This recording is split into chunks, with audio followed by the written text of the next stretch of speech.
Did you know that we take in more information in one day than our ancestors took in a whole year 100 years ago? That's a lot of stimulation. And so how do we, in the middle of all of that stimulation, all of that reaction, all that is going on in the world, how do we also experience peace, also experience joy? Join this conversation with Kate Furnish. She's got a new book called Joy Mastery Method.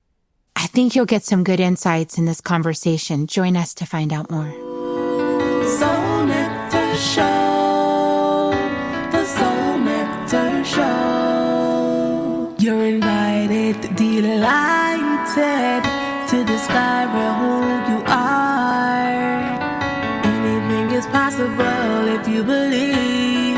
So join us on this beautiful journey. Soul Nectar Show. Soul Nectar Show. Welcome, everyone, back to another episode of Soul Nectar Show.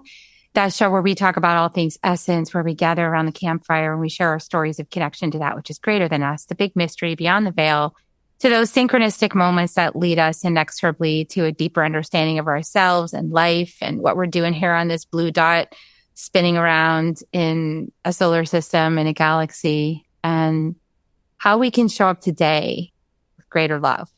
I'm your host, Carrie Hummingbird, and I love having these conversations week after week. They honestly keep me sane, opening a field of spirit and stepping into conversation with others who are also being mindful on their paths creates a kind of conversation I think that we want to expand on the planet. And there's a lot of conversations going on the planet right now. And if you just take a little look at social media, you'll see a whole lot of them. And, it's what the shadow frequency of opinion and also the shadow frequency of discord and conflict and judgment. And so there's a lot going on right now. And in the middle of that sort of whirlwind of conversation, some of which is very stinging and leads to actual real life results, real life consequences. We have this opportunity here in this audience and Soul Nectar audience and everyone who listens to this to start different conversations that create different results and lead to different outcomes. And so today we're going to have a conversation about something that might seem challenging to arrive at in the current worldwide soup of human conversation. But we can do it because we're masterful, right? We're masterful people. We can do it. I know we can. We can see the conversations that are happening, and then we can choose to lead new conversations. And that's really what we're here today about, is this conversation of mastering your joy. How can you have joy in the middle of all of this? How can you have joy and witness everything you're witnessing? And I would say it's actually imperative that you experience joy, because if you're going to experience being a witness to all the calamity and the suffering that's going on in the world, you've got to at least balance that out for yourself with some joy and some love and some grace. And so today I have my friend Kate Furnish with us. Katherine Furnish. Welcome, Kate. Thank you. So glad to be here and really resonating with what you're saying, Carrie. Yeah, it's going to be a beautiful conversation. As we said at the beginning, before we even start the show, we open the space and we just say, Spirit, just take over. We have no idea what we're going to say. We just let it come out from our hearts and from Spirit. And so Kate and I have had conversations before. Usually I've been a guest, and that's been really nice. So it's nice to be able to reciprocate for you here, because Kate's got a beautiful new book out, and it is called Joy Mastery Method. Awesome. We need that right now. And how did she come to this? Well, she's a physical therapist who's worked with thousands of people on their healing journey to well-being. She's a women's empowerment coach who believes when women thrive, everyone thrives. Let's say that again. When women thrive, everyone thrives. It's important for us to keep remembering that.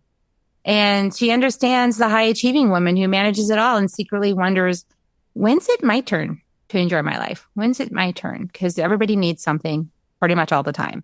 You're in the center of the web and you got to help a lot of people. They depend on us to be that web, to be that love, to be that connection. And so how do we keep doing that?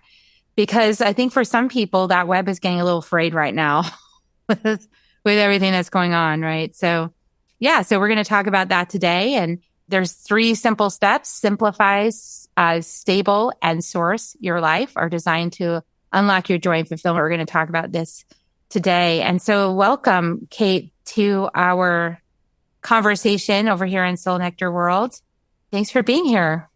My utter pleasure and glad to be here. And yes, I mean, I feel it even as you're saying it, that we are in the center of the web and sometimes we're trying to hold it all together. And what if today in this conversation, you just get to let go and be held and see what is here for you? Yeah, it is important. I mean, it's a beautiful position to be in, right? To be that center of the web, to be that one that is connected to so many beloved people in your life. And depending on what sphere you're operating in, whether it's yourself and your close friends or family, or whether you've moved out into a community space, or whether you're working at a state level or a national or global level, whatever rate, however far you're radiating your influence at this time, you also have to go back to the center, right? Back to this one right here, because if this one in the center of that web is not doing well, then everybody else starts to also experience the sort of fallout from that. Well, and you speak to something that I think sometimes we forget. There's a quote by Mother Teresa that says, if we have no peace, it is because we have forgotten that we belong to each other, that we are all connected. And so when we wobble, the whole web wobbles. And that thing that you said twice, when women thrive, the people around them thrive, that really it is a generous thing we can do to take care of ourselves. It's not the way we were taught or maybe raised, that we're supposed to take care of everybody else, or maybe even biologically, there's a wiring in women. When we have an infant, we're very biologically wired to take care of the needs of that above all else, which is a good thing. But there's also a maturity that can happen where we are taking care of ourselves so that what we give and care for with others is even richer and deeper and more. But it has to be applied to ourselves as well.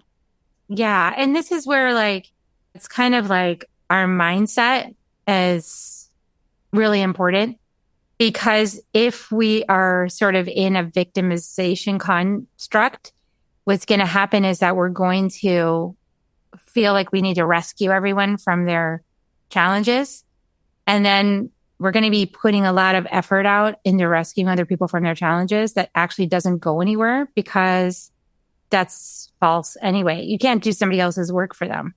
You never can. There's no way you can do that. And so we can find ourselves in a martyr pattern where we're just overextended, sort of putting a lot of energy on a lot of things that we can't actually do anything with.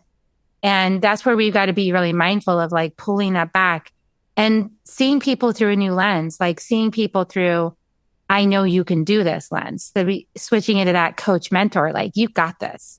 I know you've got this. You can do this. I'm here for you if you need a touch, but you have all the answers inside of you. And then it's holding that boundary, holding that line so that we sort of don't step into the trap of being the queen bee, so to speak, no, we're not here to have another hierarchy, another kind of hierarchy. We're here to let everybody know, hey, you've got what you need inside of you. And I'm here to reflect that back to you when you forget. And in that way, I feel like we can probably save ourselves a whole lot of activity that is draining. That's just a beautiful point. And that reflection, some of the reflection is seeing it in yourself. So when we feel overwhelmed as women, we don't feel like we've got it. And sometimes we try more activity to try to calm ourselves down rather than coming back to that calm, still place within us. And I want you to expand a little bit, because I think what you said is really important about that's sort of a victim mentality to think we have to rescue others. I feel like when I hear you say that, it's because we're once removed. We don't really have to look at our own pain if we're busy trying to help someone with theirs. We're just a degree removed from ours. And I want to invite people to come back and yes, you've got this. And you can look at and feel and move through your own pain and angst to discover that you've got this. I love that you just rewired that conversation, even just in the moment if you guys saw it, because it's really great.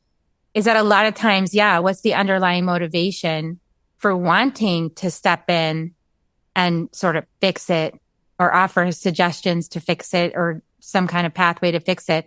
I mean, as a mother, I have worn this ground bare. Okay. Let's just, in transparency, especially with my eldest son, I have worn this ground bare. And what happens is that, what we focus on grows, right? So what I focused on for so many years was like, he's different. He's neurodivergent. He's not like the others. There's something wrong here. I need to help him fix it to get back on track. That was kind of my mentality, like looking at him going, there's something is not like the others here. He's not like everybody else. How can I help him be like everybody else, right? To succeed. And a lot of my focus went in on that for a long time. And what it led to was this pattern of like, then he just kept having more problems because he was like, well, I get a lot of attention when I have problems. And then his brother didn't do anything. He was kind of in the model. So he never needed that kind of support. So he just did things according to the model and did really well. Right. But he didn't get attention. And because of that, because I was problem focused. So I feel like we also need to like be really mindful. This is what I learned from the shamans when I went down to Peru. Oh my gosh. It was so amazing because I was used to 20 years on the couch, right? Like talking about all my problems and getting a lot of attention and working myself up over all of this emotionally and every other way. And then not having it resolve itself. It just seems to get bigger and deeper and more, it's like, whoa. And I finally said, okay, this is not working. If you keep doing the same thing and expecting a different result, maybe try something new. And so I went down to Peru and I started working with the shamans. And I noticed that they spoke Spanish and their indigenous language, in this case, Quechua. And they didn't really understand very much English on purpose. They don't want to know what I just said. They don't care. Okay? It's like, why are you saying all that? Their perspective is it's not necessary. And so they just work with the energy. They just clean up the energy. They can't understand anything you would say to them anyway. So you just kind of have to surrender. And then you feel better after. Wow. Okay. That's so much simpler, right? And it taught me a lot about where am I putting my focus? Am I really putting my focus in the right place if I would like things to be different? Yeah. Well, and you started this conversation with, look at our world, and we have a choice in what we're creating and what we focus on, and we are powerful people. And so what Carrie's saying is, what we've experienced when we think about a thing, it kind of recycles it over and over in our brain. Just imagine a time you've been in angst about something and you just think it through and think it through. Well, then remember when you say it out loud to someone, it gets a little smaller because you get perspective. Like it might seem so big in your head and then you say it out loud, like that person hurt my feelings, or it could be just the simplest thing. And then it all of a sudden gets smaller. But it's still a form of recycling. When we experience something, it can allow it to release. When we stay with the feeling of it, rather than the thought about it.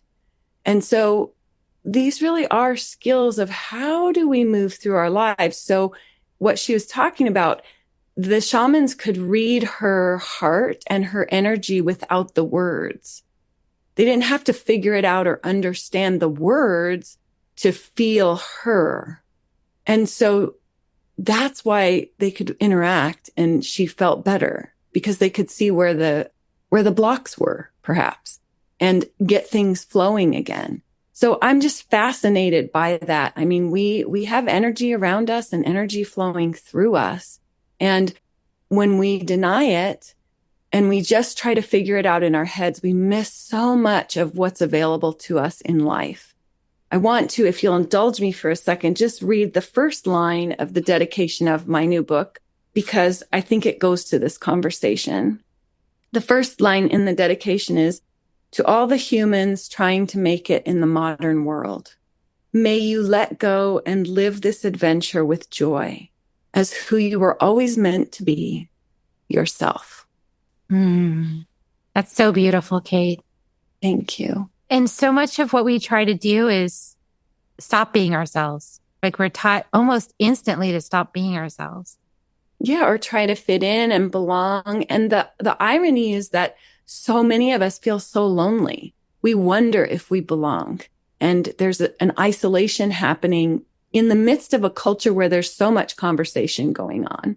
And not only conversation with each other, but now there's the element of artificial intelligence being involved in the conversation. So this conglomerate voice with your voice, and you don't know now always where you're interacting with that. If we don't stay connected to who we are, no wonder we feel lonely and lost and not belonging, because we haven't come home yet. And so I can so relate to the woman. I was the woman, struggling to figure it out and to, in my mind, like this, I've got to be able to figure this out. And why did I feel lonely and disconnected and trying to belong places and forgetting that maybe I could start with belonging to myself and belonging to my higher power and my soul.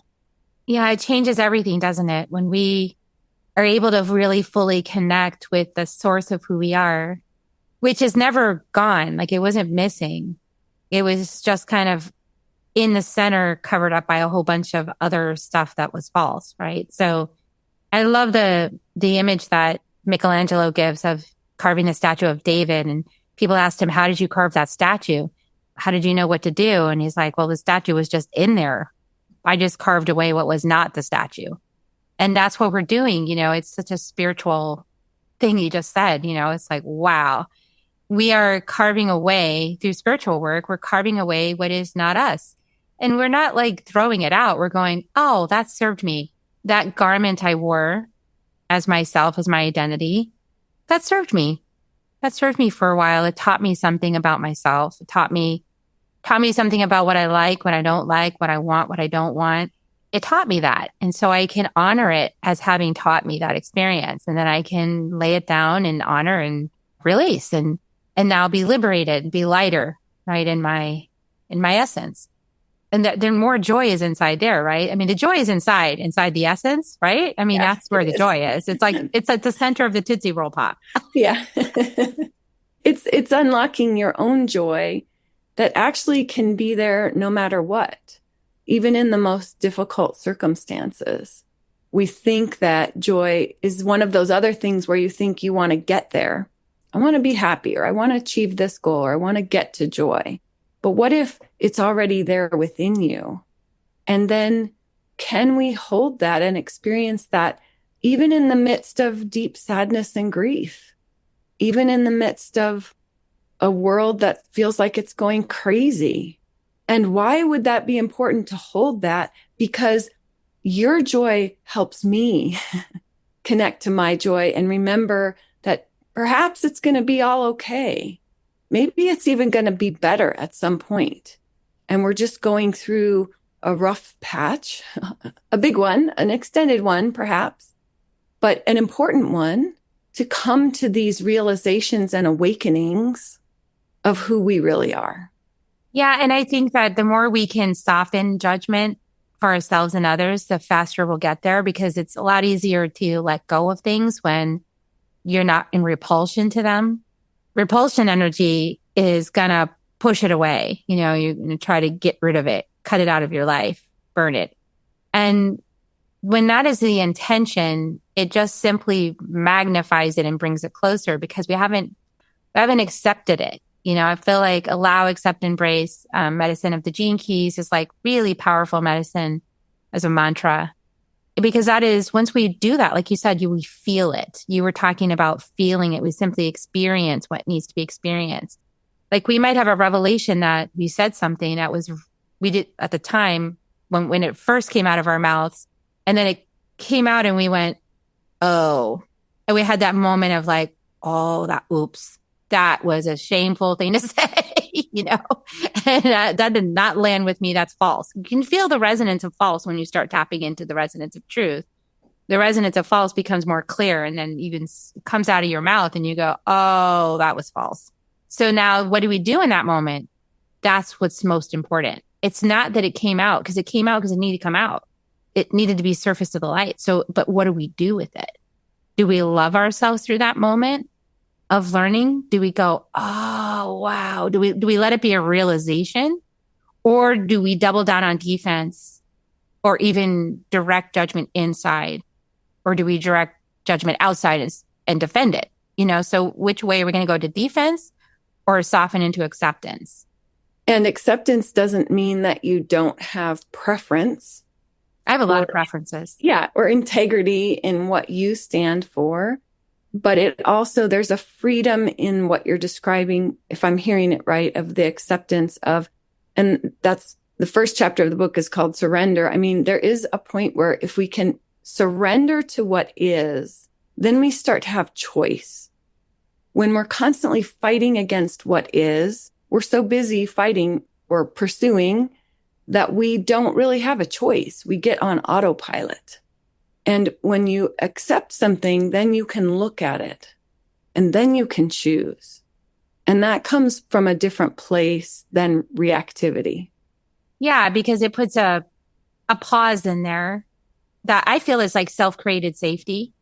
It's like I'm safe to allow this idea to exist, because even though it might resonate in my body as dangerous because of my ancestry or because of my own personal experiences, it is not actually hunting me, this idea, right? It's just there. Yeah. Right. And it exists. And so, yeah, it gives you that pause to become curious about, why do I have a reaction to it? What is the trigger? How can I bring myself more power through the medicine of that triggering element, right? Yeah. Because that's what surrender really is it feeling it and experiencing it, allowing it to be there and to be medicine for you. I love what you said about that. That pause is that self-created safety. Because when we are in reactivity, we don't feel safe and we don't feel like we have any power.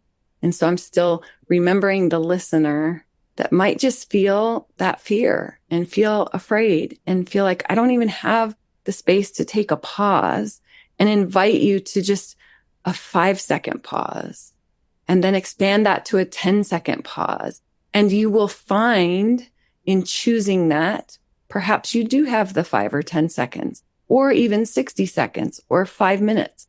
It doesn't have to be a day pause. It can be momentary. But when we start taking those, we start to reconnect back to ourselves. Yeah. And it's important to take those pauses because they do accumulate. And what happens in the pause is connection, right? To that center, the Tootsie Roll Pop. Like that actually is what happens in the pause, right? At least that's what happens for me. Yeah. In the pause, you can get quiet with yourself. And sometimes in the pause, you're seeking to understand what you're feeling or to be with yourself. And sometimes the pause is just quiet space. And when you first pause, if it's new to you, what you may find is not quiet space.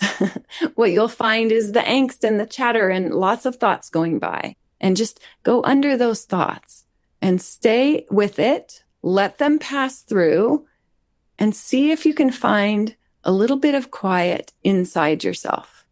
Because from there, so much arises. And it's by questioning those thoughts. Like I was thinking about the time that I went to a spiritual retreat for a week and they said no phones during the day. Like you've got to be, and I'm a mom. So I was like, oh no, what's going to happen? They're used to being able to contact me every 5 minutes. And I had to tell them, I'm told I have to put my phone away. So if you need something, you need to go call somebody else. And you call my mom or your dad or somebody. And so, but like the whole time, the first day that I did that, I was really stressed out and in fear. Like I was feeling so much fear that something terrible was going to happen while I wasn't present to answer the phone. Like I was just like, oh my God, what's going to happen? What's going to happen if they call me and I'm not there? I hope nothing bad is happening, to be like wanting to check it, wanting to see. And the first day that I got through a whole day of that and I looked and there was nothing. Oh, there really isn't anything. Okay. They decided there wasn't an emergency today, and then I started realizing that there aren't really that many true emergencies. People think there's emergencies, like an actual emergency would be being hunted by a lion on the savannah and he's chasing you down and going to kill you. That's an emergency. Like, let's be clear. But like, there aren't a lot of emergencies. There's just emergencies that feel like emergencies because we're having an inner experience of a thought and the emotions that it raises up. How many days was your retreat? It was like a whole week. It was like 5 days. Wow. So how did you feel by the fifth day? Because you explained your experience the very first day. How was it to set your phone aside during the day on the fifth day? I started feeling so much freedom. And actually, because of that experience, I started putting my phone on silent during the day when I was doing things or meditating, or like it's on silent right now. I'm having a conversation with you. So I'm going to be present with you and with the listener. I'm obviously not going to stop this to go have a conversation because somebody thinks they have an emergency right now. Right? It's like, no, I know they don't. So I'm going to be here with you guys. I'm going to be on a client call. I'm going to be with the client, not with anybody else who thinks they have an emergency. And so, I only recently did I unlock my settings so that my closest family members could bypass my settings, and it would ring if they needed. And it was because my son was actually going through some challenging things. And I was actually concerned that he might be having more of an emergency than previously. Right. But even then I've realized there weren't any emergencies. So it's liberating. It's liberating to realize that you can take a breath and you can wander. Like, how many people listening? How many of you wander anywhere at any time during the day? I know a couple of you do because I watch you on Facebook, but how many of the rest of you actually just wander and let go? And I admit, I don't often wander. I have a plan for my day. I'm very focused on making good things happen in the world. And so I get a little dedicated to that. And I've got this judgment perfection line, that makes me want to like make it perfect before I head out of here in this lifetime. And it's already perfect. But we can give ourselves that break, right? And that rest. And then that's that replenishment. Because what happens, Kate, if we're on constant emergency, like as so many people are, so many women are, they find themselves on constant emergency, not only their own, but everybody else in their life. Yeah, well, and it's constant input. And I think that's why we're seeing so much information now about neuroregulation. It's like when you're being chased by the lion on the savannah, we're in flight or fright. I mean, there's a reason that exists, right? So that we can run from the lion. But we just don't spend much time in that calm rest and digest. And it's even unfamiliar to us. So just like we were talking about taking a pause, the first thing you're going to probably feel to it is resistance if you're not used to being in a calm space, because it's very unfamiliar. So it's not hard, just unfamiliar. So it's uncomfortable. And we have so much input now that I think there was a statistic of we take in as much information in a day as people used to take in a year 100 years ago. And I can't even quite fathom the understanding of that. But think of how much is accessible to us. I was telling someone the other day, it's been very hot. I'm in Arizona this summer, and I keep waiting for it to get a little cooler. And there's been a few days where there's just like at night, there's a little chill to the air, and I'm getting excited that it's going to cool down. And there were days I would pick up my phone to look at the weather outside. Don't do that. Like, I caught myself. Like, what are you doing? Walk outside and feel it. You don't need it to tell you. I mean, sometimes you're checking for a reason, temperature gauge for safety, but no, we're so able to access information now too. It's not just the information coming at us, but it's that we can access it, which is exciting. I can look something up that I want to learn about, but I don't have to look everything up.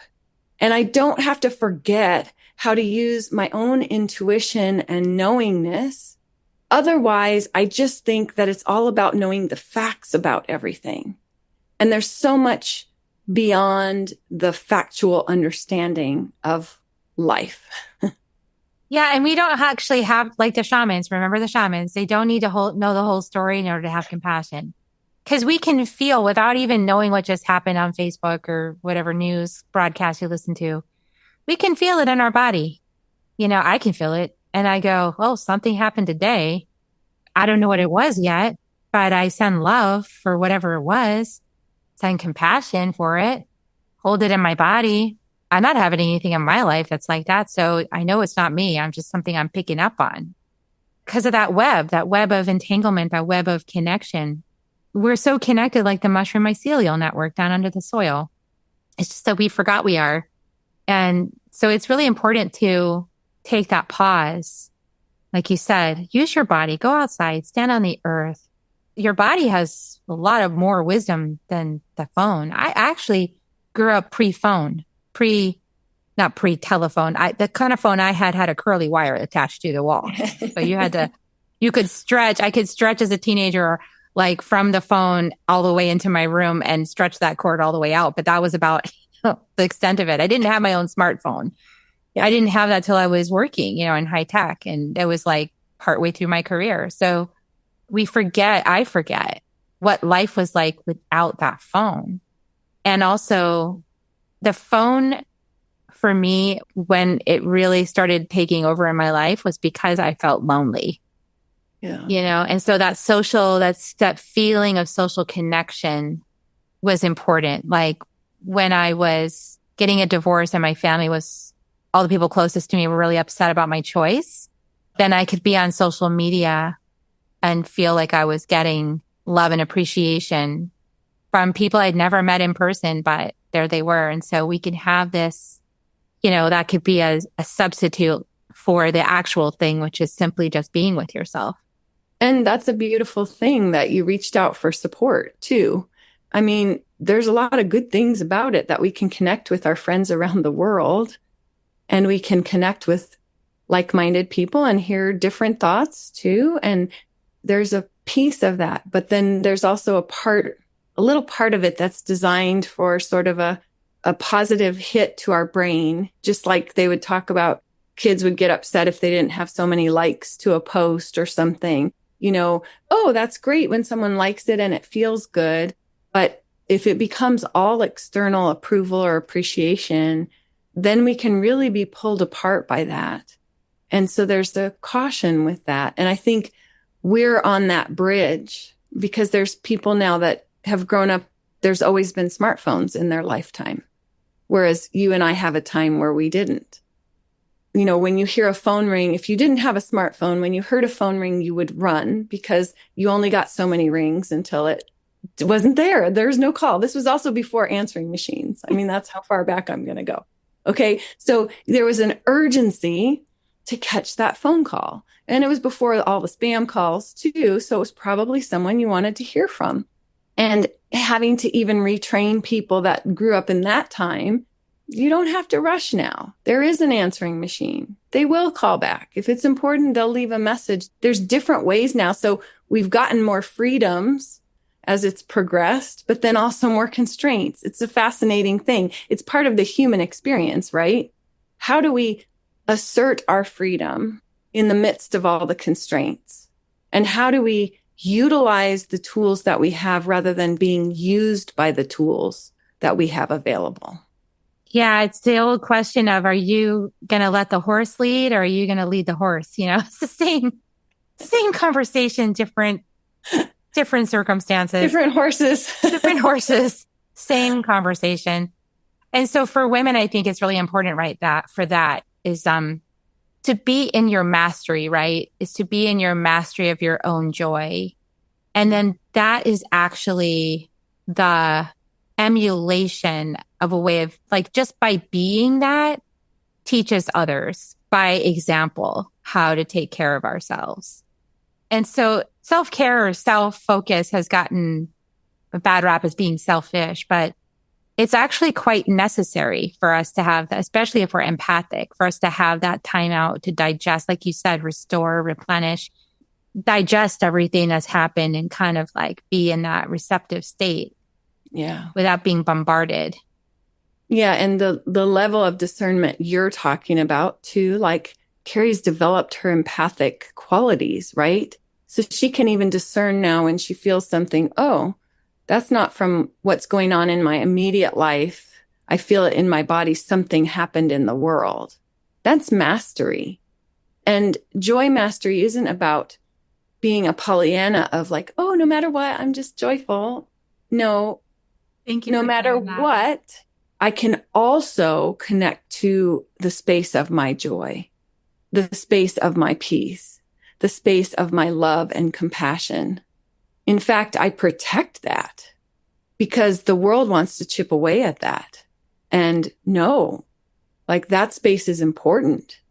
That space is the shaman that can have compassion and see what's going on without the words, right? That space is where we can be there for our children in a large capacity of love and joy. When we talk about mastering it, it's not putting a mask over your life. It's not pretending things aren't happening. It's how do we cultivate those qualities, especially when so much is going on? Because I desire to preserve those. I desire to create a society where those matter and, in fact, are recognized in one another. And so as we activate our joy and it bubbles up, I see it in Carrie and she sees it in me and it expands. And when we're sitting here talking and laughing and giggling, others get to see it and it expands. That's what I want to expand in the world. And then the freedom to express your light and your brilliance. That's creating something in the world that's going to, I don't know which word to use, but progress it forward or open the possibilities. You know, life expands and the world is expanding and possibilities expand when they expand within ourselves. But when we're bracing and we're contracted and in fear against all of this, it's not expanding. Yeah. And it's a softening, actually. Softening is the pathway, softening and feeling, letting it in, letting it permeate. Like we were saying, repulsion energy doesn't work. So like false masks. And this is why people got so mad about toxic positivity, was because what's toxic about positivity? When your positivity doesn't also acknowledge the pain that's present. That's the gap. So it's because that's a either or thinking. But what we're talking about is both ands. Yes, there's so many terrible things happening in the world right now. Absolutely horrendous and heartbreaking. And my heart opens with grief and compassion for people that are going through those things. And at the same time, I can hold that I'm able to have created a life for myself through my family circumstances of joy, of service, of peace, of compassion, that I'm able to live most of my life in that frequency. Like that's pretty awesome. I can be aware of all these things and I can also maintain not only for myself, but my community, a pathway to having that peace. That to me is awesome to be celebrating. But it's not by disowning this or turning it off or saying, I don't want to look at that, or I want to pretend it's not happening, or I don't want to look at that book that Carrie Hummingbird is telling me to read about the caste system. I don't want to know about that. No, read the book, but also do it in community, because what we become aware of and then we can hold in love and compassion and peace, we can actually dissolve. We can actually meet it right. We can dissolve it. We can dissolve it in love, in presence. And it happens by both and. It's not like by shoving it out the door and saying it doesn't exist. Yeah. Yeah. And that's true of ourselves too. Carrie's talking about the macrocosm. If we go back to the microcosm, right? A lot of times we have pain in our body and we want to avoid it, fix it, take something, have somebody else be responsible for it. What if we could just meet it and accept it and soften into it and love it into transformation? And I'm not saying that you don't need support sometimes, right? Here's my medical disclaimer of, sometimes you need support and you need outside eyes, but don't discount that you can come to yourself and feel what's there. And it might be as simple as it just wants to stretch. I just need a little stretch right there. And then you're like, oh, and you discover your power to interact and transform. And I had an image this morning of like being in a fenced yard, where the fence kind of keeps things out so you can feel safe, but then it also keeps things out. And when you take away the fence, you're going to feel things and see what's coming, but you can also still stand your ground in that. And I guess that's part of the stabilize in your life. And what Carrie's talking about, what I'm hearing and seeing as an example, is this capacity in this both and. You develop a capacity to hold both of them. When we don't want to look at this one, we don't want to look at this one, we limit the whole experience and our capacity becomes very narrow. And so overwhelm becomes very prevalent in a narrow space. Whereas if we have a wider space that allows the spectrum, we develop a capacity to be present with it and to stay intact. I love what you're saying. And when you were saying, I was thinking about the walls or the fences, right? Those are very rigid, and rigid places tend to create intensity. Yeah. And so we could just think of it as like, instead of a fence or a wall, it could be just like a buffer, like a filtration system. Well, I'm getting an image of a stream. Like think of boulders in a stream. Rigid places create intensity. It creates the swirl and the rapids. Whereas if you have reeds, it may slow it, but it still passes through. It doesn't have to go over or around. And actually, the water will eventually carve the rocks and shape the landscape. But that's just, can you get a visual now for what she's saying? Like that rigid place that creates the intensity, whereas the fluid places, softer, there's flow. Yeah. And that creates stability. It's probably a counter to what people think, right? Because a lot of times we think if we want something stable, then we need to build it really strong with like really firm boundaries and, like walls. And, it's like the little pigs, we need like the concrete walls for the really the brick walls. I made my house of brick, and no one's going to blow me down. So like we would start to think like that's what creates stability, but actually not in a world that's constantly changing. And water. And the rate of change, like that's what I was writing notes of, like, if we can't allow change, if we want that stability, like we want to get there and then we want it to stay there. Well, but it doesn't, because life is changing. And we know now life is changing at a rate faster than our ability to adapt to it. So if we're still chasing the change, we don't have that right now. But if we're staying within ourselves and letting the change flow, maybe we have a better chance at survival.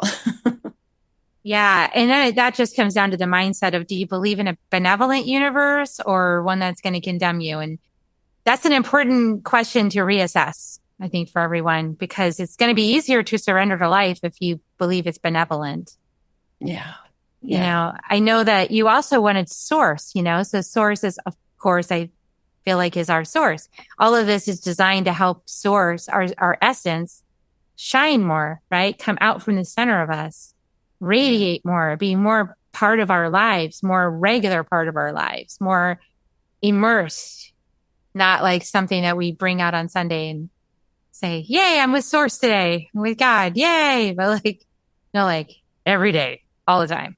The more we can bring that presence in, right? The more that we practice everything you're saying, the more we allow things to soften us. We allow things to move us. We allow ourselves to open, and the layers and the armor to come down, and the false masks, and allow our true spirit, who we always were before all that stuff got piled on, to come out. Yeah. And it's a process of, I think you told me this story, and it's in my book, so I'm not going to get the geolocations correct maybe right now, but there was a statue of a Buddha that monks had, and they were being taken over, and they decided this golden statue, they wanted to preserve it. So they covered it with mud and cement and concrete. And then when everything was lost and taken away, no one bothered this because it didn't look like anything of value. And then years later, they moved it to another monastery, and a chunk fell off and someone noticed it. And so they started to peel off these layers, and what was inside was this golden Buddha. And it was there all along. They had put it there to preserve it, but things do get piled on us, and we take on armor and we stay hidden. And so we're describing something that sounds easy, and it can be easy, but it's not necessarily in the blink of an eye that these processes happen. Sometimes there's quantum leaps and shifts. And it is a paradigm shift, though, of looking at life as for you and opening yourself to the miracles and the beauty along the way, which I can say I did not see for a lot of my life. I felt resistant to life and hurt by life and unhappy with life and felt like I needed a lot of protection. And so there is a process of moving through to that other side. But when you can just open the door, what if life were for me? How would things change? Yeah. What if this person, perspective, thing that triggers me, makes me feel angry, is actually showing something in me that's looking for love, that's looking for understanding, a voice that didn't get to speak, a part of me that felt abandoned and suppressed. And it's just asking me, it's like saying, hi, I'm over here inside. Look at me, please. And when we slow down and feel it and listen inside about the thing, that's when we get those quantum shifts, because we have a realization. And realizations are like big light bulbs in the room. It's like, boom, okay, I see what I was thinking. Oh, and that was because when I was 3, this thing happened. Oh, okay, now I don't need to live that story anymore. I can change my story. And then because I changed my story, I don't need to project my story onto every single person in my life. Getting back to that web that you were talking about, and how like a lot of times what we're doing is just playing out our own trauma wounds in our relationships. So we can stop doing that piece by piece as we have these revelations. And whoa, it opens so much more potential up for all of our relationships. And yeah, such a beautiful process. I know that you've just written, I haven't read the book yet, but I know it's beautiful. I just know you, and I know the book is definitely beautiful. You guys, again, it's called The Joy Mastery Method: 3 Steps to Let Go of Struggle and Enjoy Your Life Now. And it's available on Amazon. And so you can go get your copy, and I'll put the link down below so you can go check that out. And you can also just check out Kate. From time to time, you do summits and things like that, right? So, I mean, it's like really great summits that she puts together. Lots of wisdom in a short period of time. So definitely get on her email list, and I'll put all that information down below so you guys can reach out to her. Is there anything else you want to share before we wrap up the call today? No, just my gratitude for getting to be here today, and my call to each person listening. Like, thank you for being here. Thank you for being who you are. And seeing your soul and your essence shine is really my joy. And so thank you for connecting to yourself and then sharing yourself with the world in your beauty and your brilliance. Beautiful. I love it. All right, everybody. Well, go get Kate's book and share this out with anybody that, you think might appreciate it. And always by invitation. I always like by invitation to say, oh my gosh, I just listened to something that really supported me understanding how to move through this current time on the planet. I don't know if you'd be interested, but I loved it. Would you be interested? And ask permission first. It's just, things get received a little better when there's permission involved, and then just like, here, you need this. It's like, wow. So, maybe not confront somebody today, but like offer it in a gentle way as something that helped you. If it helped you and served you. Of course, we want to hear your feedback and comments. So anywhere you leave comments, we're going to listen. We're going to respond. We appreciate you. And you can always get involved a little bit deeper in Soul Nectar Show by going to soulnectar.show and signing up on our email list. And yeah, get involved.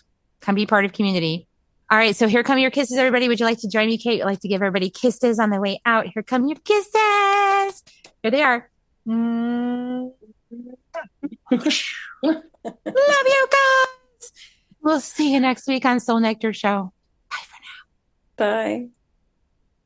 If you found even one gold nugget in this episode of Soul Nectar Show, will you do us a favor?